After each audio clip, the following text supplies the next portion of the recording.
Welcome back for episode 2 of the Pain and Performance Perspective. What does it mean to have metaphysical trauma? Find out about that, the business side of spiritual wellness, and soul work instead in this episode. Hey guys, welcome back to episode 2 of Evolve Pain and Performance Podcast. I'm Rachel. If you didn't catch my background, you can check out the first episode. I'm a neuroembodiment coach. I help women heal from chronic pain and chronic fatigue through neurology, metaphysical anatomy, and soul work.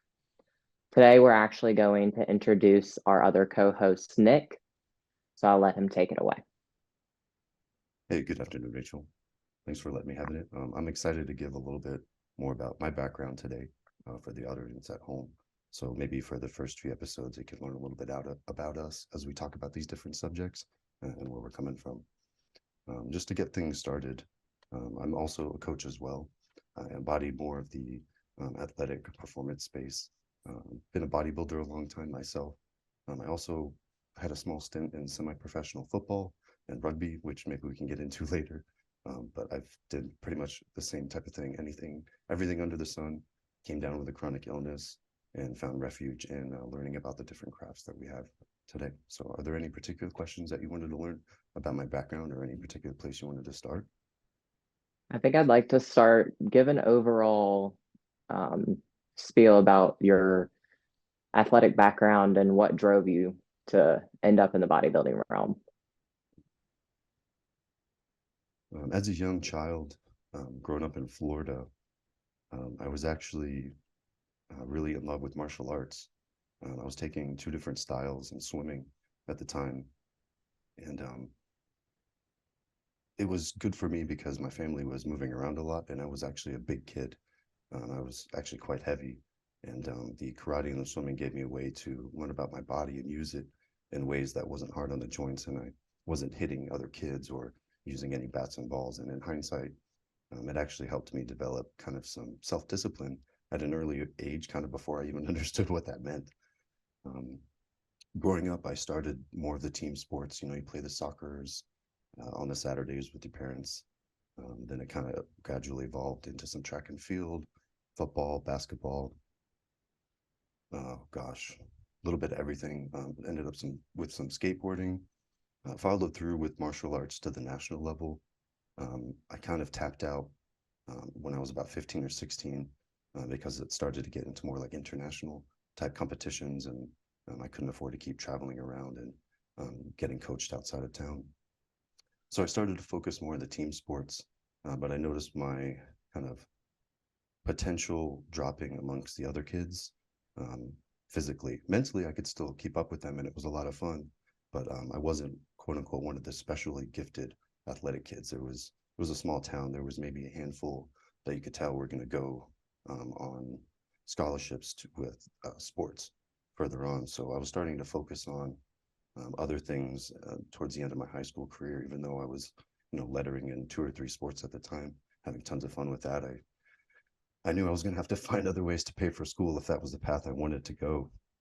And I definitely wanted to. My goal was to actually be an astrophysics researcher and educator. So I knew I was going to have to become probably a PhD multiple times over in postdoc positions, around the world. I said, I got to get into a good college, but how do I pay for that? Physically, I thought I could do something with sports, but after that thought kind of waned about 10th, 11th grade, I went looking for the military.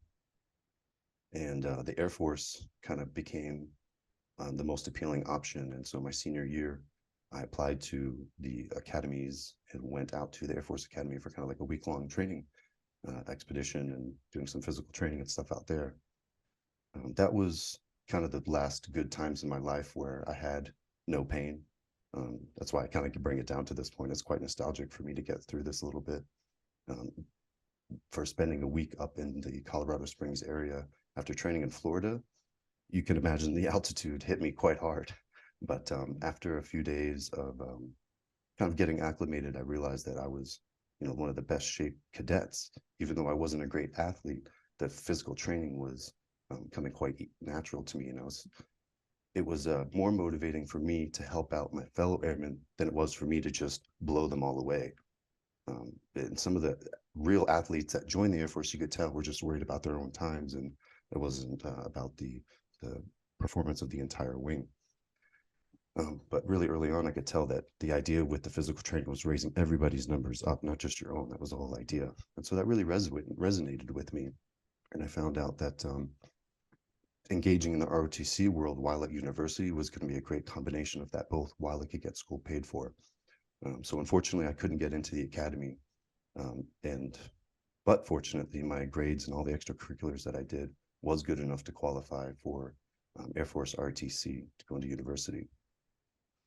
Now I could continue all of that normal physical training, running, push-ups, pull-ups, a lot of calisthenics and plyometric work, while attempting to get my degree in physics with a minor in astronomy. They were expecting me to get an engineering, but I saw on the bottom of the scholarship panel that they were covering physics. So I kind of was like, ooh, this is my real true love. And I talked to Lieutenant Colonel, who was a flight test engineer. And he said, yeah, if your real love is the stars, then you can study like space weather, you can do missiles and satellites and stuff that has to do with space. So instead of putting down one of the EE engineering codes, we put down 14SX. And that allowed me to do space and then X, meaning anything that was coming up new in space. At the time, this was before the Space Force, so I think maybe he knew something that I didn't. Anyway, the last year of my good physical training was my freshman year in university. Our sophomore year was the year that they prep you for our field training or basic training. So it's the year they start, knife handing you in the face, waking up at 4:30, yelling you, really trying to demean you. And I was one of the top, 3 performing cadets coming in on scholarship. They know you inside and out and try to tear you down. And that was the fun part of it. But then my body started to actually fail. It was bad enough that by the end of the first semester, I couldn't really engage in any of the physical training anymore. I had lost 40 pounds. I was white as a ghost. A lot of my bowel movements were diarrhea. I know it's starting to get graphic, but this is when these symptoms start. And I know people at home are probably starting to relate. I didn't know what was going on, but I was so locked into what I was doing, I figured it would slowly go away. So coming off on the break, I noticed that, physically I was changing a lot, but I didn't really start to notice any pain. And so I just kind of stayed the course.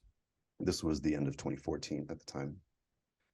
Throughout the break and the start of the next semester, the training only got more intense, and so did my symptoms. And then the pain started. So by by the start of February, only about a month later, I had my first hospitalization, going in my first dose prednisone. I think that was the first time I heard the words inflammatory bowel disease, kind of the doctor saying under his breath. Yeah. But they didn't like put that on me, so to speak. But I remember it like registered. So I went home and, with the prednisone, I connected that with inflammatory bowel disease. So I thought, okay, maybe I have this thing called colitis. It was strange, but all I knew is that it was going to be completely medically disqualifying for the Air Force. So I wasn't going to effing tell anybody. And 2, I was barely going to keep it under wraps for me and like not even like go out of my way to make sure it was going to be something that was going to go away. I was just going to do the bare minimum and like continue my day and kind of just reject it. Obviously, in hindsight, I should have put more of my energy into this, but like I said, I was much too locked into what I was doing, and my third eye was like cemented shut. It was horrible. So leading up, here's a question I want to ask, and this kind of breaks down into some of the metaphysical realm. 3 months before your diagnosis, what would you say your life looked like? Were you locked in? Were you comfortable with where you were at? Or did it kind of feel like this like overwhelming, just going through the motions? Absolutely what you just said. Felt like I was just basically going through the motions with like a fully empty gas tank. And it's funny that you use that time frame, because the 3 months was roughly that first hospitalization in February. It wasn't until my third one, about 3 months later, that I finally got my diagnosis, quote unquote. Right. Yeah. There was a smaller kind of like, I think it was maybe an emergency room visit. It wasn't like a hospital stay in between those two. But still, that's funny. That 3 month time frame nailed it on the head. what were some of your first symptoms that you started noticing, like before the pain? Because I can relate to, before the pain took over my body, like every time I went in the sunlight, like the lights were very bright, or I definitely noticed that like I was very fight or flight when I woke up. It was these little things that you can kind of like push aside because you have too much to do in front of you. Mhm. I would Was have it stuff said like like that? at the time, yeah, absolutely. At the time, I maybe would have thought it was maybe pangs of like uh, some sort of personality disorder or some sort of like Yeah. ADHD type of issue. I was definitely experiencing some type of hypersensitivity to the way I was overloading myself, and my body and my nervous system just simply wasn't used to it. Now, where I must have just been storing that, I guess, wasn't my gut. Is that what you're saying? Because most of my Hmm. symptoms started with um, it. Honestly, if you Google the symptoms for Crohn's disease, unfortunately, it's exactly all of the first 4 or 5 that I was experiencing quite perfectly. Some of the more benign ones were like mouth ulcers, Yeah. um, um, baggy eyes, like white skin, like I had really low blood pressure, very low fatigue. And then some of the more aggressive ones, obviously, were really loose bowel movements and stools, and then seeing dark blood, sometimes seeing bright blood. Um, Yeah. you have obviously a lot of damage that you can have around the colon area. And then the pain itself was, oh man, it ranged all over the place from like feeling like there was like a knife up under my ribs by my duodenum to feeling like there was like just constant raking down my spine on my back, but it was all pretty much centered around my Yeah. core. And at sometimes I didn't realize that I was in the overstimulation part of it. So I um, got to the point where I was trying to do too much. I would go on a run to try to make the pain go away, or try to eat more to make the pain go Hmm. away. And it obviously just made that worse. Hope that answers your question. And I'm sure you're aware that when you're already in that dysregulated state, that like fight or flighty adrenaline state, if you can push it up even more, the pain is less because your cortisol is flooding your body, Mm, which is actually a pain inhibitor. However, long term, what does that do to us? It breaks us down. So you almost put yourself where to escape the pain, you're in a position where you want to be overstimulated. It's a it's a funny process, I think, that people don't realize when they're first developing something that's a chronic illness. We can look at the first signs of nervous system dysregulation, which you've been acquiring over your entire lifetime. And then when you finally get to the point of diagnosis, you're so far into this dysregulated pattern. This diagnosis is really just confirming, like, yep, I've been, not listening to my body for months, for years, driving it into the ground. driving it into the ground. Um, but at the same time, it's not your fault. And I don't think people are told that enough. Everything that you've said, you're like, I was an athletic kid and then military bound, and I wanted to pay for my school. And I knew that if I could handle all this rigorous physical activity, then I was going to be able to, you know, build this dream life that I Provide wanted. for myself, provide for my family. I woke up with a fire under my ass. Right. And then when, the signs start happening, it's almost like, this isn't fair. This isn't what I signed up for. I I have to keep going. I can't stop. Um, and that kind of brings me to my next point of, do you feel like when you finally got your diagnosis, do you think it finally made you live in your body instead of fly by the seat of your pants, so to speak?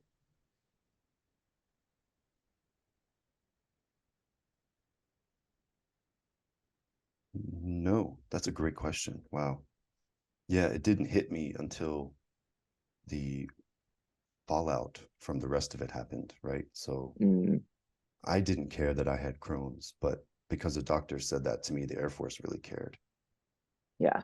So life had to happen, but I kind of didn't have control on that. So I think a couple of those dominoes had to fall, and I had to see it kind of go on without me. for me to step back into what you're saying and fully like step into my body and realize it was on my own responsibility. And unfortunately, I'll even say I can remember exactly that point if you want me to share. Absolutely. I was back home, and my mother had known about the hospitalizations, but she was out of town and letting me stay at home through some of the recovery period because I was supposed to be off at basic training that summertime in 2015. But my diagnosis was right at the end, and like I had my duffel bag packed for my flight and everything, and they were like, "Sorry, Ruffini, you can't like go this year because you're deemed undeployable."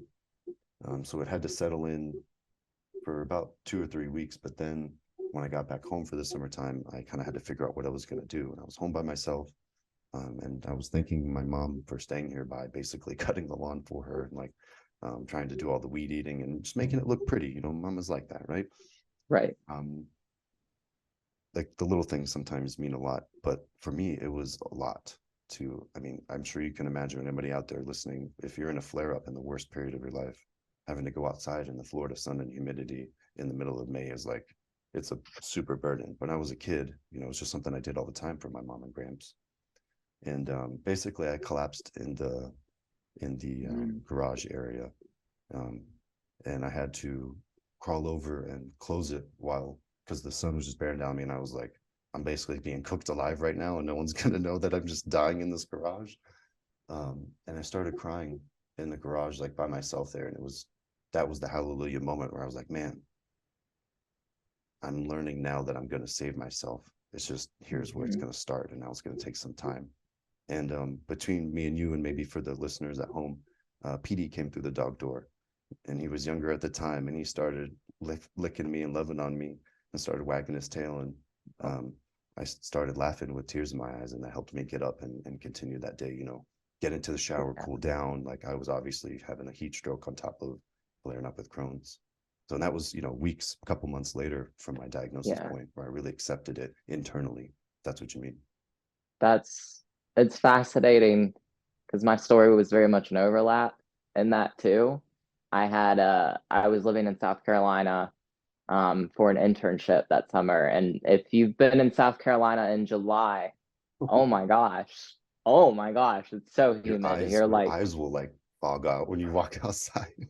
for real. And I was doing some manual labor and construction at the time, and this was the point of my flare up.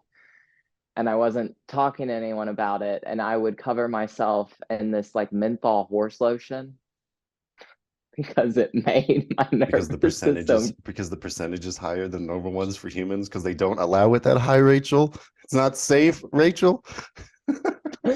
So like You're just walking around like this beautiful peppermint with a hard hat on, just gracing people with this smell of menthol. literally Oh God, I love it. someone so my collapse, I was doing my laundry because where the apartment I was living in, it was one of those you have to go into like the laundry room and put coins in it. Like, oh my gosh. And I had like gone down to the beach earlier that morning and like taken a nice walk. And granted, I was 10 weeks out from a national bodybuilding show at this point. So like carbs were scarce, protein was scarce, but I had already been diagnosed with the spinal cord injury, and I was like, well, I don't care. I'm going to win. Okay. So that day when I was doing my laundry, I collapsed and someone came and found me and they were like, do you want me to call an ambulance? And that wasn't my aha moment though. I was like, no, they're going to make me carbs. I got to win. I was like, will you help me get back to my apartment?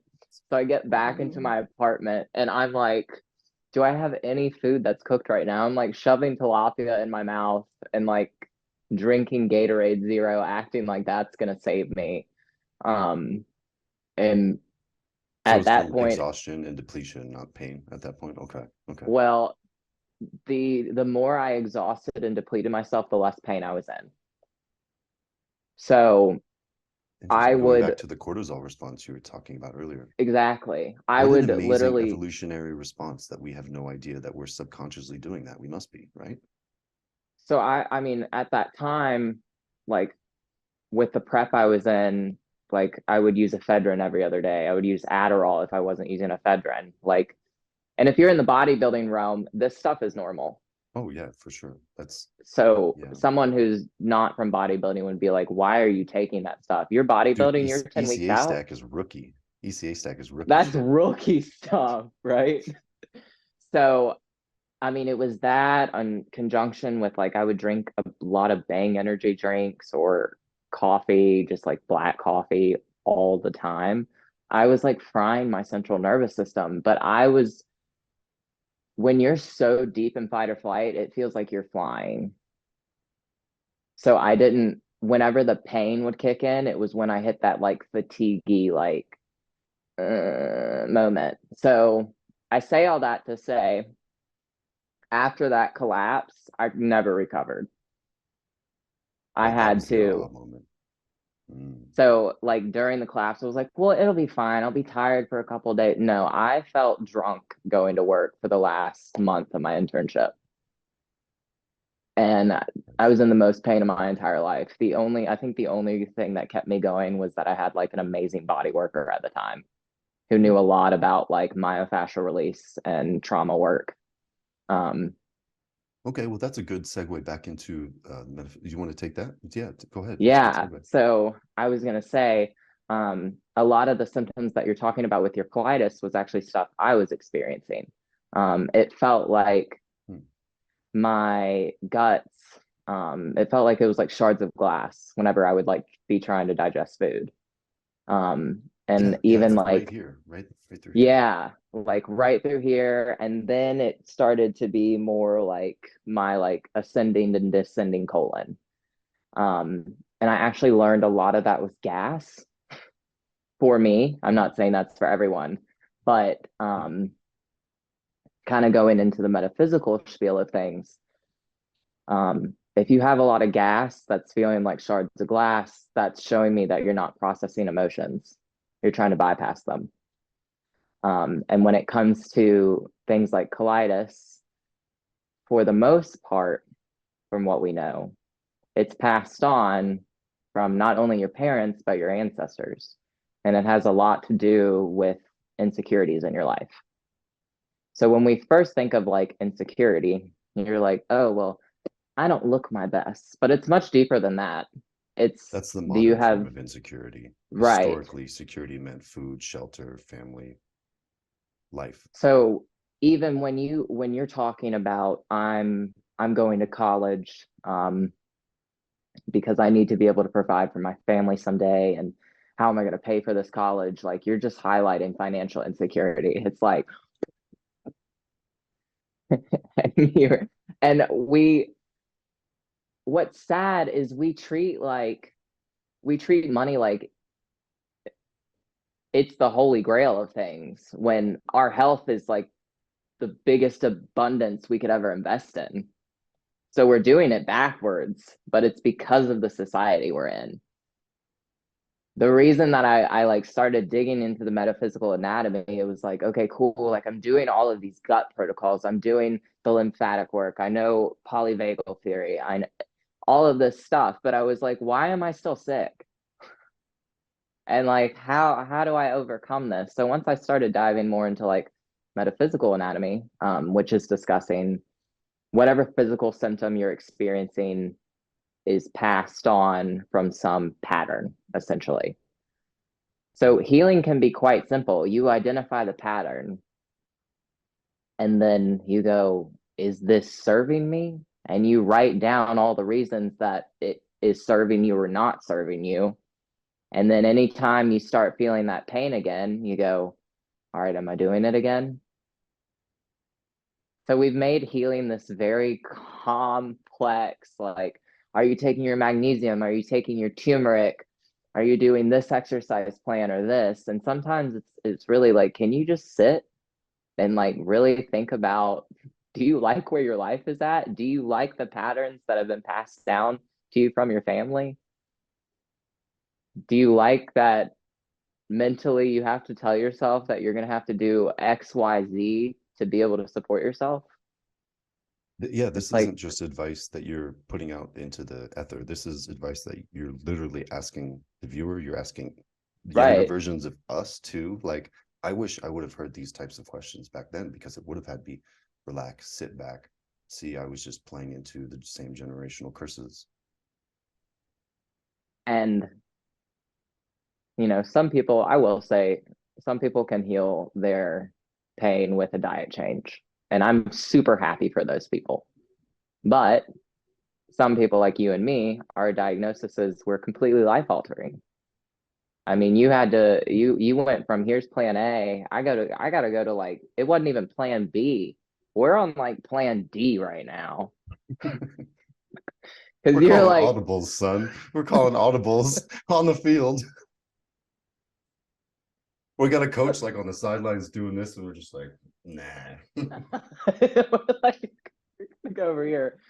I like, it's like, okay, yeah, I chose my sport. I'm gonna play football. And then it was like, well, never mind. I'm actually gonna play like uh ping pong. You know what I mean? Like we gotta dial it back. I also want to, can I cart back on the nutrition change? I wish most people were lucky like that, but I find that um, usually with what comes with a like a systemic nutrition change is also behavioral changes. These patterns you talk about, patterns change. And so what I like to do with my training is I'm not just changing the way you do things, I'm changing the way you think. And if I can change the way you think, I can't help but change what you do.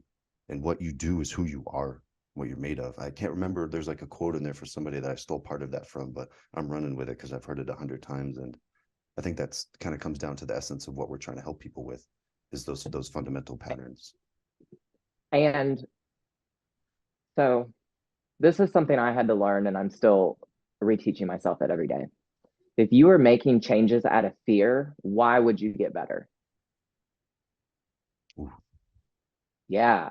So you go to the doctor and they diagnose you with colitis, and then they give you this like simple diet plan, and you're like, oh God, if I ever eat gluten again, I'm gonna like flare up and end up in the hospital. So then you just like you're obliterating like any comfort you Yeah. used to So have. yeah, no, I've seen people like that with colitis too. So they turn into a neurotic mess and their symptoms get better by like 20% because they've cut out gluten completely, but they still are the exact same person, if not a little bit worse now because they're being more neurotic. And the neuroticism probably led to this issue in the first place of overstimulation. And then they just stored it in their gut. So I'll even give an example of me, like with my bodybuilding, the body dysmorphia, the eating disorders. When I switched to pro metabolic eating, and it was like, you're going to track temp and pulse, and you're going to make sure you hit all these nutrients every day. Like, I just became even more neurotic. I was like, oh my God, did I get enough zinc today? Did I get enough B vitamins? Freaking out. And then the day that I threw away my food scale and just started eating like whatever I want out of my basic outline, like my whole life changed. So that's why, people are like, oh, well, buy my gut course and buy this.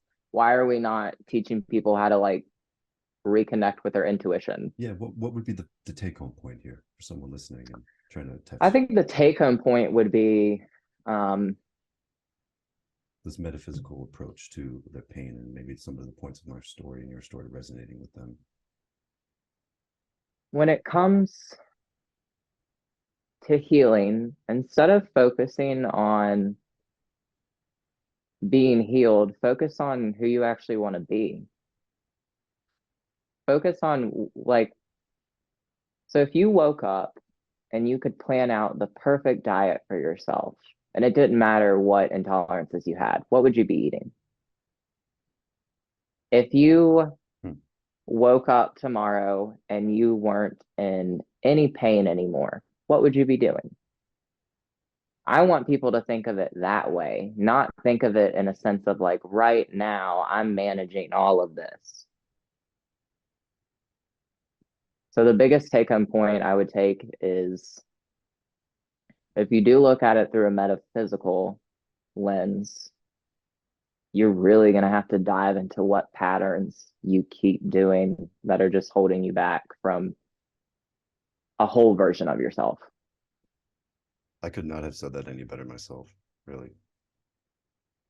It kind of So, maybe just goes back into what I said earlier about changing who you are. and how you're thinking. That really is going to change what you're doing day to day, and really any deficiencies you have. Because I'm really convinced that when people do this introspection that you're talking about, their quality of life shoots through the roof, and they may actually start feeling like they have a life and they're not just going through the motions.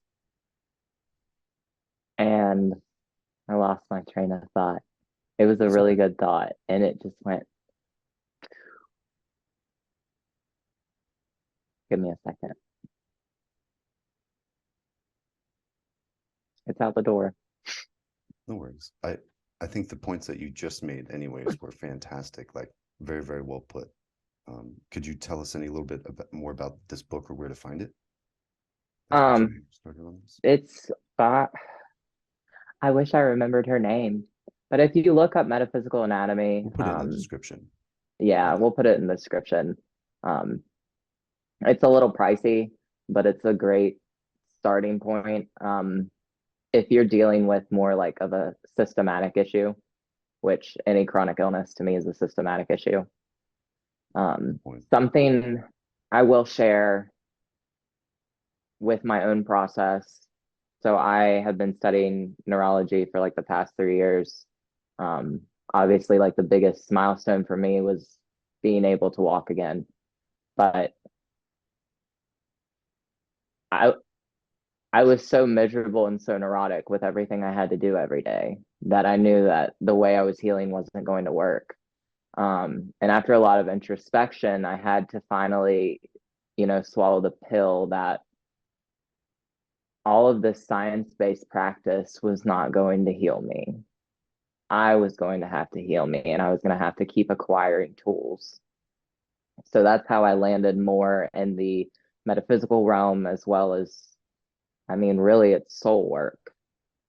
You're trying to find, what does my soul need to feel safe in this physical body?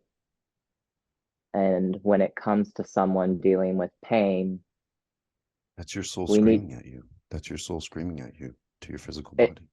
It's literally telling you, I'm done being this character. I'm done.